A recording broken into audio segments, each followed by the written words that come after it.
Hey guys, welcome to BroTalk. It's another episode in which we will be interviewing somebody. In this case, we're going to interview Rabbi David, which we will be talking about many interesting things about life, about fatherhood, and about Judaism. So please tune into this conversation and don't forget to like, comment, and subscribe. All right. Well, thank you so much, Rabbi David, for your time in which we will get to know you a little bit more. I know we've known each other for a little bit. I know you've known Aldous for a little bit longer, almost about a year. And I've heard a lot of good things about you. So just for me, and I guess for the audience, how about you just tell us a little bit about yourself, about maybe your ethnicity, you growing up, Judaism, parenthood, marriage, anything that you could just tell me about yourself. Thank you so much for having me here today with you guys. I know you have been doing a very good job. So my name is David 𝗙𝗵𝗿. I'm married. I'm father of 8 children. Wow. That's it. 8.5. 8.5. And another one coming soon. Oh, nice. Congrats. Thank you. I came to Colorado like about more than 11 years ago to be a rabbi here. But all my story actually started. I was born in Uzbekistan. 1989. My parents moved to Israel after the Soviet Union, folded. Right. So 1991, 92, it was something like that. And I was growing in a family that was not religious, secular family. About when I was like about 10 years old, my father made teshuvah. He became religious. And then all the family moved with him to that. And since that, I remembering that was the real movement in my life that changed everything. We moved to yeshiva, learn to yeshiva, and then I finished my rabbi degree when I was 19. Very, very young. Very young. Yeah. Wow. And by myself, I was looking to go to army in Israel to serve. By myself, I went there, and I served in Air Force almost like 3 years. During the military time, I get married. I met my wife, Nechama. Yeah. Yes, we get married. We had, I think my first daughter, Mushka, she was born at that time. And then I finished my army. After that, I moved to college, computer programmer. And it was about a year and a half. I was learning that. And right in the middle of the day, I get a phone call. Please, we're looking for a rabbi. There's a community here in Colorado. The rabbi left, and they stay without a rabbi, please. And my wife, she really pushed a lot to do something like meaningful, And I found myself with 2 babies on the plane, leaving everybody behind, and I'm in Colorado. And yes, about the Colorado, the success talk about themselves, God bless, we have 2 buildings here, minyanim, everyday prayers, 3 times a day, starting 6:30 in the morning. All kind of problem you're dealing with, people problems, marriage problems, school, anything in the city. God bless, where we accomplished to build a mikveh here, okay, for men and women. Arrow been built, and these days we're actually planning to start our 3rd building. Oh, wow. Yeah, nice. That's gonna be a big Jewish center for everybody in Aurora. And all the classes in between, and all the waiting that we've been doing, and every services, the rabbi dealing with, God forbid, someone passed away, or when you can graduate someone mazel tov, you have a baby, and with the bris milah, everything A to Z, all the entire circle of life, it's all here. You're walking through, bar mitzvah, wedding, everything. Yeah.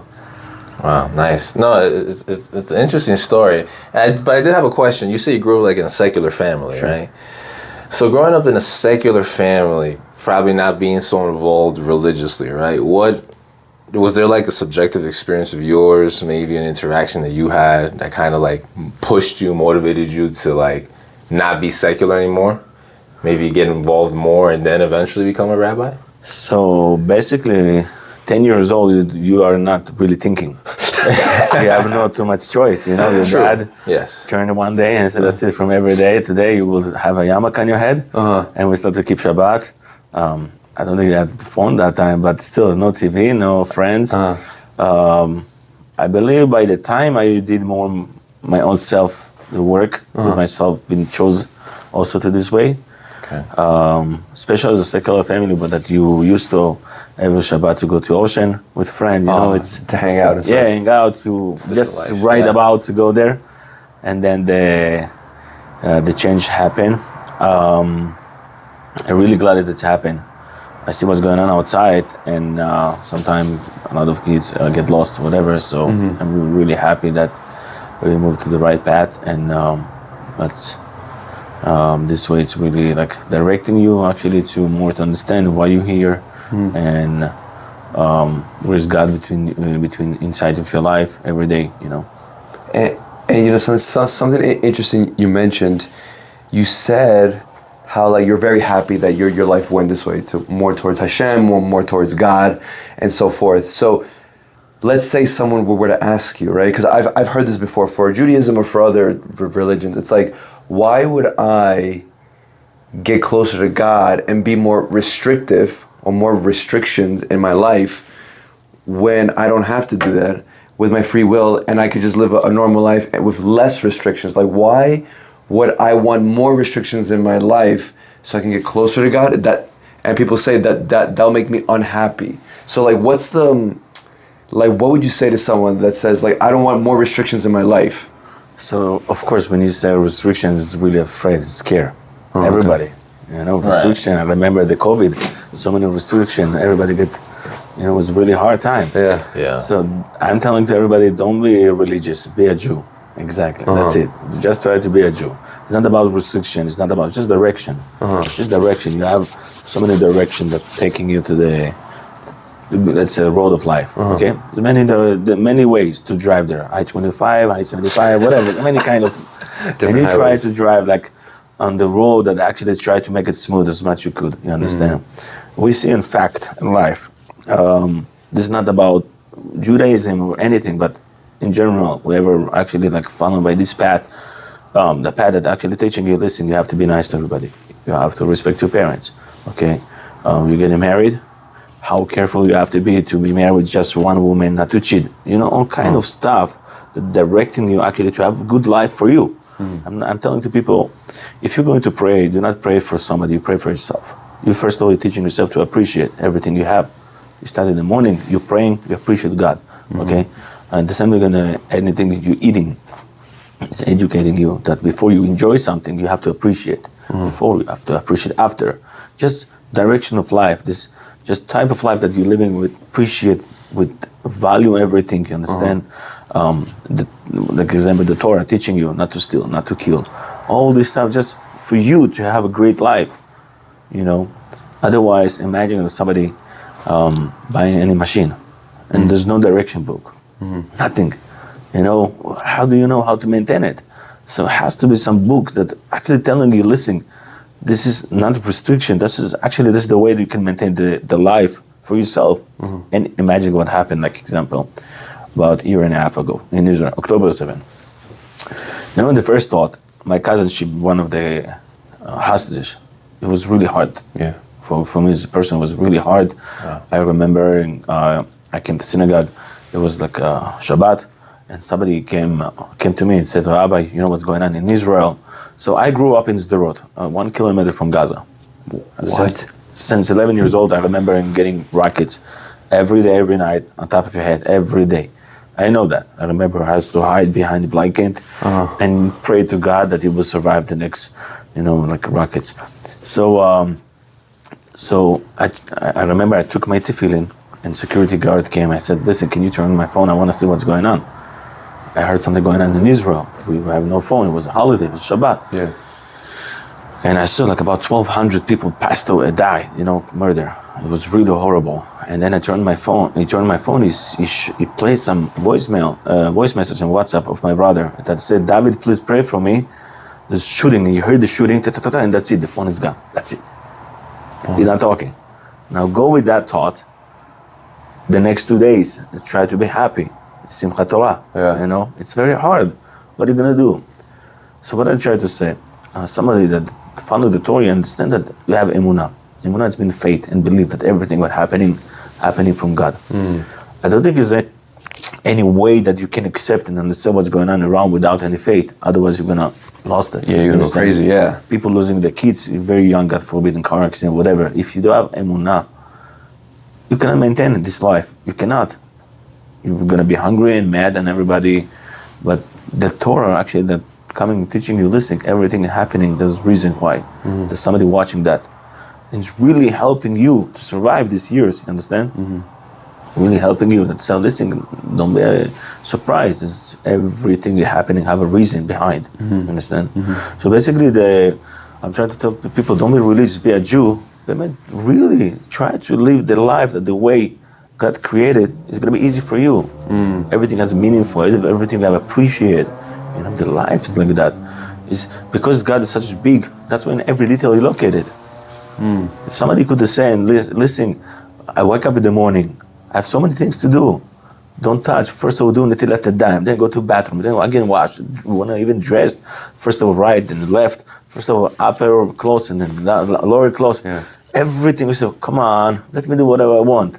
Correct? Yeah. That's the way you look like. I'm the boss. But you know who's the one boss? If somebody decides to say, listen, I'm the boss. I'm going to sleep as much as I want.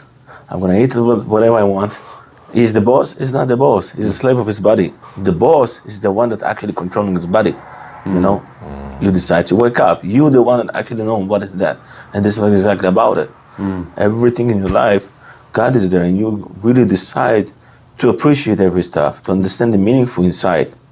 Even the holiday that's coming up now, Shavuot, tonight, okay? The holiday that 𝗵𝗺Israel, nation of Israel, get out from Mitzrayim, from Egypt, okay? The first time when Moses came to them and said, listen guys, we're going to leave Egypt. Nobody believed. But he told them, we're going to live in Egypt. We're going to get the Torah. That's going to be the final goal. And actually it's happening tonight.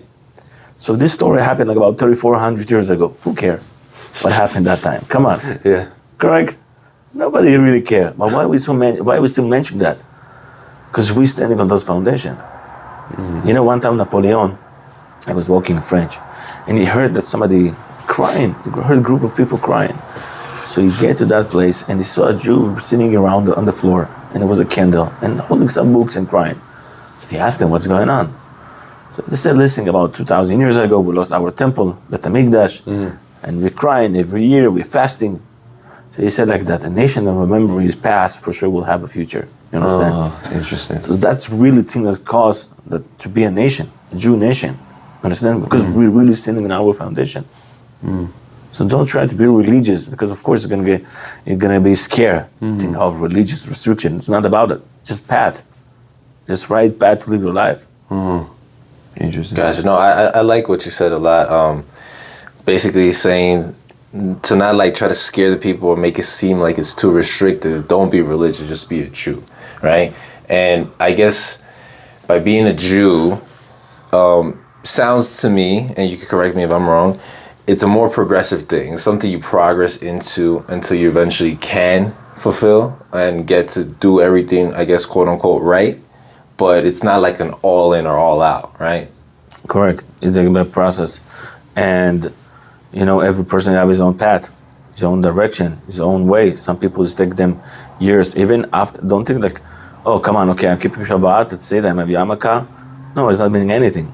The work inside of you is constant all the time. Right. Every time you're working on yourself, you understand that you're living in a place that we have to work on ourselves. The way you talk, the way you think even. All the time is progress, all the time. Sometimes you have down, sometimes you're up. It's the same thing. I think you guys just look like you're going to gym, correct? One day, one week, if you miss, let's say you told yourself that, say, I'm going back, I'm starting to exercise. It's hard, yes, but you know you're doing the right things. That's you maintain, exactly. And you mentioned, when you were talking about the whole thing, you mentioned that the way to do this, or the way to be able to get closer to God, you were kind of saying, is to have emunah, which is the faith, right? Emunah and bitachon, faith and trust in God. What is like the way to have that faith in God according to Judaism for a Jew and for a non-Jew? Like, is it the same way? Is there different ways? Like, how do we get faith? Or what's the easy way to get faith? Or is there no easy way? Like, how does that work? So actually in Judaism, I don't know about non-Jew, but I know in Judaism there's two way. Actually, if we can try to simplify it just to two ways. Okay. One of the ways it was a Rambam, Rabbi Moshe ben Maimon, the Maimonides. Maimonides, yeah. You know? And the second one is Rabbi Yonah, Migirondi, Rabbi Yonah. So Rabbi Yonah, he actually followed by the old way, the one that automatically coming. And his book, Sharet Teshuvah, he explained like example, to believe to God, okay? To believe in God, and it will come to you eventually, understand? When you believe, you understand. Rambam, Rabbi Moshe ben Maimon, he actually coming with different direction. If you will open his book, it's called 𝗙𝗃𝗃, 14 books. The first halacha that he's writing actually is lida, is to know, okay? To know, to understand there's God, okay? Then you will believe. But first of all, he explained it, you have to know, you have to understand that. You understand that means go dig for that, okay? Open the books, try to look for that, and understand what it's about. What do you mean you try to say there's God, okay? Tell me. And he explained, he bring over there, Avraham Avinu, the first Jew that actually recognized God, correct? He's not trying to go against all the world and telling guys, this is somebody has to create all of that. It cannot be happen with no leader, whatever, you know, people used to believe at that time on the idol, so it was really hard to him to explain to everybody, you understand? So there's actually the emunah is actually coming from understanding where is God, who is God, and it comes to the point like maybe I can translate in a different way, but one of the Hasidic leaders was Rabbi Nachman from Breslov. Yeah. Rabbi Nachman from Breslov actually said, "Tachlid ha'idiyah shelo neda." What does that mean? The end of the point is not to understand. The end of the point of understanding is to understand that you not understand. Okay, you understand that's much bigger it is from you. You know, we agree that we're not understanding. You know, God is such big. You know, it's very hard to understand. And of course, we're limited with the one that get created by Him. You know, we can understand how big it is. We can understand. But really to understand exactly how he did everything was impossible, especially for a human being. And he made it by purpose. But we feel lucky that we're part of it, you know. I took one time my kids to museum here in Colorado. I think it was in Fort Collins. To a museum? To a museum, okay. Yeah. It was a big screen on the entire wall. It was a big screen. Okay, yeah. And actually they're showing our Earth. And then they zoom out, and you see all the stars coming out in billion of years, and you understand, wow, and still they said, we don't know how many years behind. They said, how small we are. Understand? Yeah, we really are. How small we are, and how much attention we get. Come on, imagine that. Now, today, this holiday, God gave us the Torah. He gave us the Torah, he said, listen guys, if you're getting the Torah, have purpose to continue this creation. Otherwise, no reason. You understand? So you understand how big God it is and how small you are and still give you attention. 100%. Got you. I would like to deviate a little bit because I remember at the beginning you mentioned how you have 8 children, right? Yeah. Potentially, maybe 9. You never know. But how do you think Judaism, right, has defined fatherhood for you in a Jewish perspective, or the values that it brings for you being as a father, right? Because being a father of 8 is a lot, and I imagine it's very different than like just being a father of 1, of 2. Could you explain what fatherhood means to you now in a Jewish perspective? So or what it brings. Basically. So I tell you, when I make when my student getting married, okay, they get married and then telling me, Rabbi, my wife is pregnant. So I telling them, listen guys, you now have opportunity to become a God. Why? Both of you are creating a life. You're creating a life, okay? You and your wife, you're creating a new life. You become like a God. You're creating something, you understand? Interesting. So the responsibility is very big. It was a couple that came to one of the leaders of Judaism, is Rabbi Israel Meir Miradin, 𝗙𝗵𝗁 𝗀. And he said, Rabbi, Mazel Tov, my wife just gave birth, and can you bless my son to be a good person, a tzaddik? The rabbi said, it's too late. I said, what do you mean too late? When am I supposed to come to you? It just was born today. Rabbi said, no, he's supposed to come to me like 10 years ago. What do you mean? The Rabbi explained, you have to work on yourself to be a good example to them. Don't imagine that you come and you wake up one day, that's it, today I'm going to be a good father. No, there's something that consistently you work on yourself way before to be a good example for them. The purpose of by the way, the first mitzvah comment that we have from the Torah, that we get in the Torah, is to expand, to have kids. Okay? Procreate, yes. To continue. That's all the point. To take this place and let it to go, let it to work, to expand it, you understand? So I spoke about it yesterday in synagogue, of what is more matter, quantity or quality. Somebody, like example, he said, well, they have like 2 children, and first thought, you're thinking, I can give them more attention. Basically, I can, invest in them even more, when you have 2. Yeah. But when you divide yourself for 10 kids, like example, it's very hard. Yeah. You're also limited how much you can give to them. And the question is coming up, which one is right? To have more kids and less attention. Okay. And probably you will give them even less a little bit for whatever you can afford. Or to have 2 or 3 children, but to give them more. Judaism way is, no, it's looking the other way. Bring more. Why? First of all, when it's like a food, if you're cooking a lot of things in the pot, you put a lot of the potato, meat, it become more juicy because they're getting from each other. And that's fact. Scientists prove it also.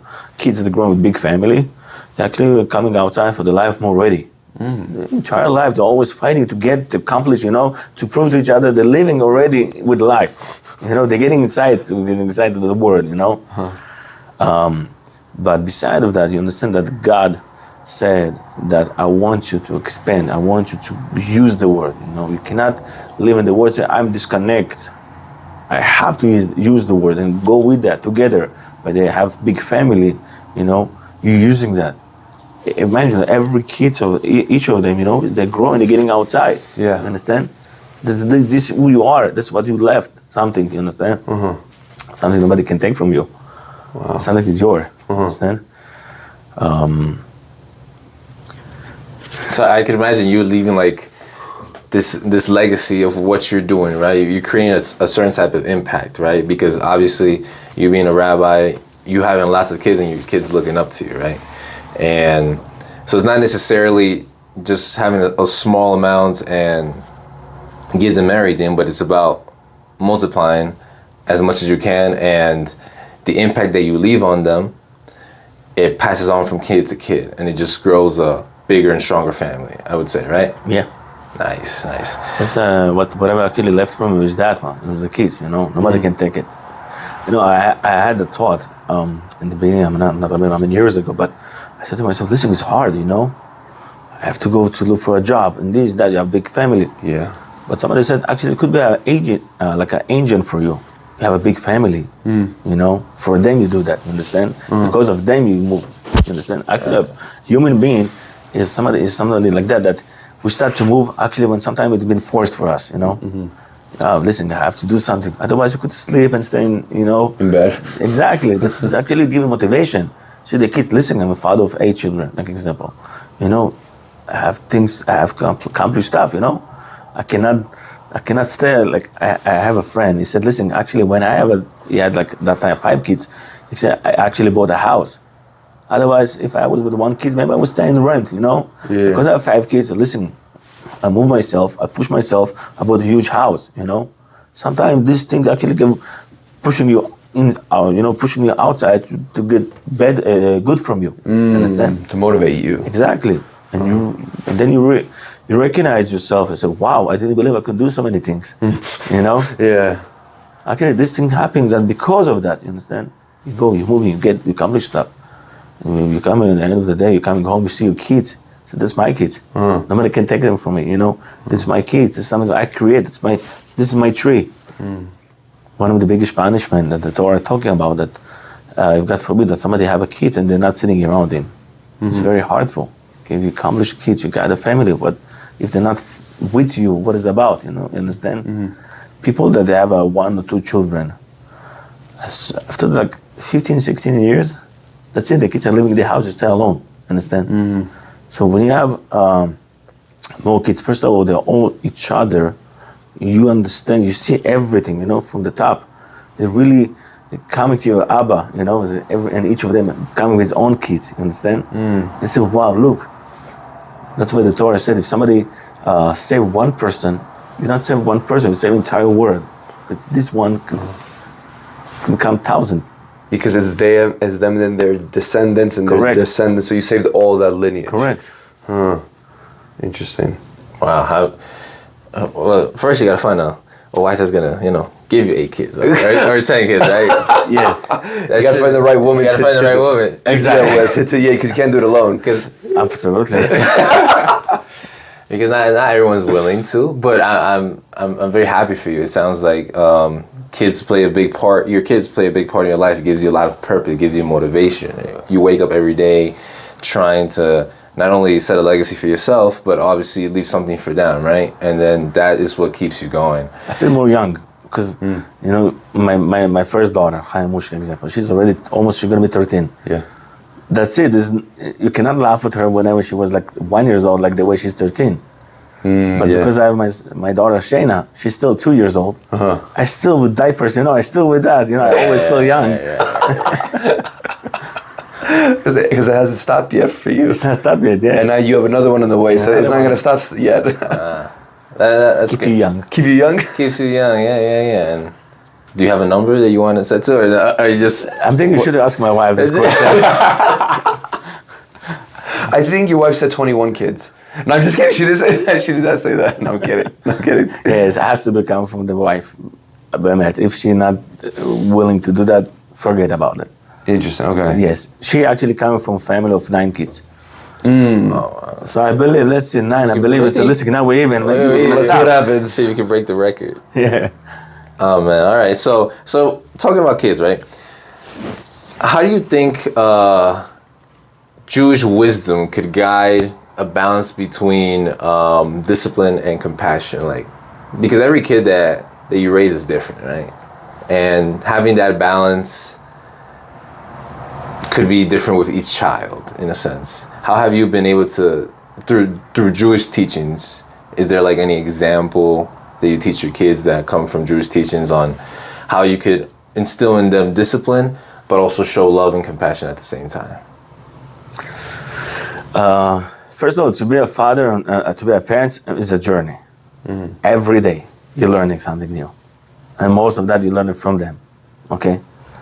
You learn it from them every night, like when they're going to sleep. So when I'm talking with my wife, all the time she keeps me to feel bad.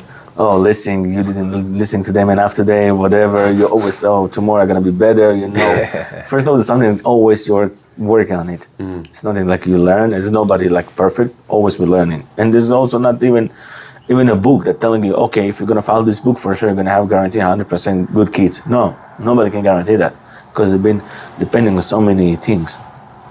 And every child is different, It was a time, actually, it was a lady, she came to the biggest leader of in our history, 𝗙𝗵𝗁𝗆. And she asked him, she said one of her kids is actually start to move to the bad direction. And she said, I have no idea, I have no understanding. I treat all my kids in the same way. Everybody get the same love. I don't understand why. So 𝗙𝗵𝗁𝗆, if I was wrong, but I'm thinking he showed to her his finger. He said, every finger have different size. You cannot treat everybody at the same time, and the same way. Some kids, and I said in my own experience, some kids, I know they're very sensitive. If I'm gonna talk to them a little bit strong, they're not. But some kids, like my son 𝗁𝗃, is very temporary, moving. I have to be a little bit with him more direct, More direct. You're not gonna understand. So you see the difference between each child, and you actually play with each child the way that you're talking to him, And one of the Mishnah in 𝗙𝗵𝗁𝗀 said, I learn a lot of my life, but most of my things I'm learning from my life, from my student. And you can say that the same things to your kids. A lot of things parents learning from their kids, You learn from them. The way that they look into things. Some kids have more patience with some stuff. Somebody that has patience for the other things. Someone like more sleepy, someone more awake, And you're learning. That's a really beautiful path that your own kids came from you, and you learn from them. And of course, there's something that you have to work on it every day. if I'm not wrong, Rabbi 𝗙𝗵𝗁𝗀𝗃 𝗙𝗲𝗵𝗃, the previous 𝗙𝗵𝗁 Rebbe, he said actually a parent has to spend at least 30 minutes every day to think about the child education. What can we accomplish, what we can work on with him. Every day just you and your wife sit 30 minutes. I told my wife, let's sit even 5 minutes, let's see that, you know. Yeah, let's start 5 minutes just first. 5 minutes, think, listen, where is behind, what we, every kid's have, sometimes, you know, eventually, I mean, they take from you a lot of energy, you know.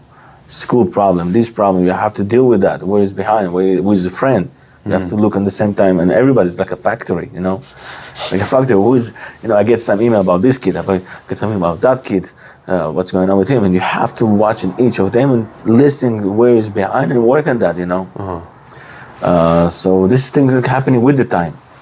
There's nothing like the direction that you're coming ready, I'm ready to be a father. No, nobody's ready to be a father. Yeah. And I heard something very beautiful.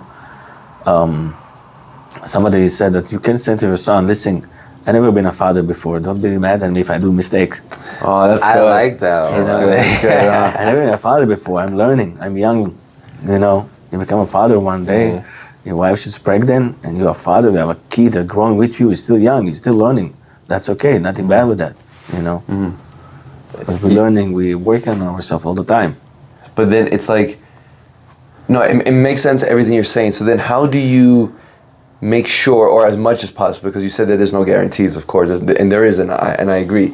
Well, then what is it that a parent can do to make sure that you shape and that your child goes in the right direction? Like, you know, just morally, religious-wise, whatever. Like, how do you make sure that your kid follows your path? Because there's a lot of times where the parent will say, I did this, but look, they went the other way. Like, I don't understand what happened. The biggest things that we've been learning is to be example. That's the biggest things. You know, scientists actually prove it. There's a book. It's called. The book is called in Hebrew. It's being written by Rabbi 𝗙𝗵𝗿. Okay. And he bring over there a lot of like scientists test, and he bring one of the tests that I'm not remember where. I'm thinking United States. They took like group of kids to normal parents. And then they took normal kids again and put them to grow without parents. I'm thinking for like 10 years. Regular kids going with normal parents, like you're hearing from your parents, sometimes good, sometimes, you know, not good stuff. And regular kids, you put them in the room. I don't know how they found these kids to grow without parents, but anyway, they make this. Wow. Yeah, they make this test, and they find out that actually kids that have been growing without parents grow with less damage because they didn't hear even bad things. Maybe they didn't hear the good things how to, but the negative things was not there too. So the damage was less. What I'm trying to say is that the biggest thing that I'm advising to parents that to work on themselves, to be example. And many, it was a couple actually that was about to get married, and before the wedding they came to the 𝗵𝗁 Rebbe. Okay, and then you know in a Hasidic religious couple way that usually a week before the wedding you're not supposed to see your wife. And you're surprised when you see her under the chuppah. So it was exactly a week before the wedding. So both of them decided, let's go to the Rebbe, get a blessing, and then from there we're gonna, leave each other, and we're gonna meet on the chuppah. So they get to the Rebbe, and then the lady, she said to the Rebbe, I want to ask you a question. He said, okay, but she said, no, I want my husband to leave the room. He feels so offended. Listen, why is she telling me to leave? Was she hiding from me something? Oh yeah. and he said, okay, he left the room, and now we need to wait 1 week to get the answer. Yes, and he waited 1 week. He doesn't know what's going on. Why is she hiding from him? After the wedding, after the wedding, after the chuppah, you went to the room, this private room. It's called Cheder Yichud. The first question he asked her, what did you spoke with the Rebbe? That's the first one. The first thing. So she said to the Rebbe, I'm afraid to get married because I have no patience. I'm afraid to get married. I'm very short temper. And the Rebbe told her, you're gonna have children. He's gonna give you a lot of patience. Because you're gonna learn. Yes. But she said, okay, but to have a children, at least it's gonna take a year. So he said, for this year, go to be a teacher in the school. So you're gonna get the patience from the student, you understand? And then she said, really, that's really helped her, you know. Kids, it's more you educating them, I mean, they're actually more educating you. They're more patient, more listening, you know, it's more coming from them. And when you're gonna become like a person that you see that the kids actually watching you everywhere. I remember when I was in the army, my commander, I told him I'm getting married, so he said, remembering every day before you're coming inside the home, before you're knocking on the door, you know, the sign that said, this place being recorded 24 hours by camera, whatever. You have to say it to yourself, this place, before you go into your home house, being recorded 24 hours by your kids. By your kids. Every action, the way you're coming home. Even, you know, I'm telling to my student, you're coming home. If you're coming home hungry from work, and I understand, you have a rough day, whatever, but tell your wife, where's the food? And when you're hungry, you know, and angry, the kids copy that tomorrow you're gonna do the same thing at their home, you understand? Every action that you do, so you have to understand that you first of all have to work on yourself, just to be example, because they're gonna copy you tomorrow. Interesting, yeah. Wow. It seems like it's all lead by example, right? Because whatever you show is whatever they're gonna copy. And like you said about the surveillance cameras, they are the cameras, right? So they're constantly watching you, every action you move, how do you talk to your wife, how do you talk to other people, and they're gonna wanna copy you because they see you as their role model, right? So that's a great way to, plus also what you said before about telling your kids, oh, I'm learning how to be a parent, right? So I'm gonna make mistakes. Exactly. That's like the kids learning how to humanize you. See, like, oh, he like, you're trying your best. You're gonna make mistakes, but you're trying your best, which is what matters, right? And your kids could like definitely draw closer to you in that sense. Correct. Nice. All right. So I don't know if you want to get into maybe. Yeah, we got like 10 minutes left. Yeah. Yeah, we had 10 minutes left. So so like changing gears off a little bit. Wait, one last question. So you should hit your kids with the belt, right? I'm kidding. That's what I understood. I'm kidding. No, I'm kidding. No, don't do that. Okay. Sometimes I guess words and action, right? Example could be more powerful than like. Yeah, sometimes I'm just looking. My kids are already understanding they did something wrong. You Just know? a look, yeah. Just that, you know.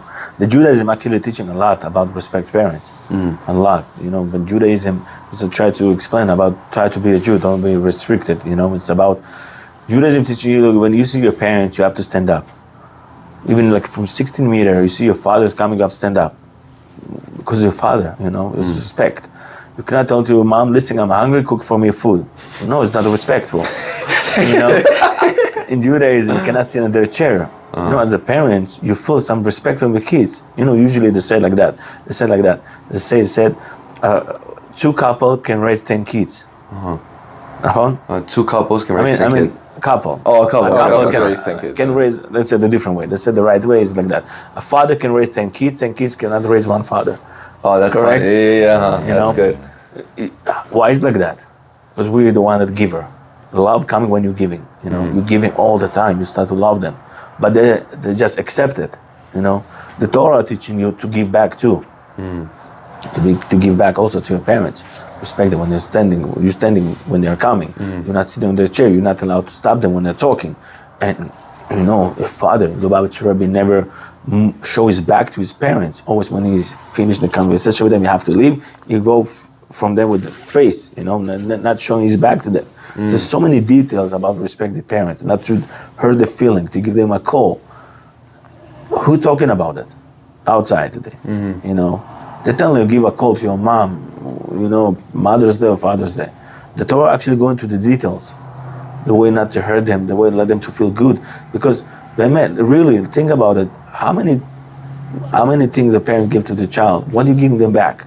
You know, and the Torah is sometimes even going to the extreme situation. If God forbid the parents are very not healthy people, still we have to be very sensitive with them. You understand? And what if you're not close with them at all? Even that. Okay. Even that has to be very, very careful. I tell about the story about a kid. True story actually happened in Israel. not many years ago, but I believe like more than 5 years ago. So it was a kid that actually, when he was born, so he was born with not, let's say, perfect shape on his face. His nose was inside. One of the ear was like halfway outside. His chin was a little bit too much outside. It was not perfect shape. And the parents, when they saw their own baby, they said, "Oh, we don't want to take him." So right away, after she just gave birth, the sign, we sending him to adoption. From the first day, when this kid actually moved to turn to 18, he opened his birth certificate and everything, and he find out who his parents. And now we send a question to the rabbinical court: should I have any connection with my parents by halacha, by the Torah? Should I respect them or no? So the rabbi actually gave him a long answer. He actually asked this from the big rabbi, Rabbi 𝗙𝗵𝗵𝗀, and he said, by halacha, no, because just brought you in. There's nothing. They didn't give to you anything. Yeah. They actually give up from you.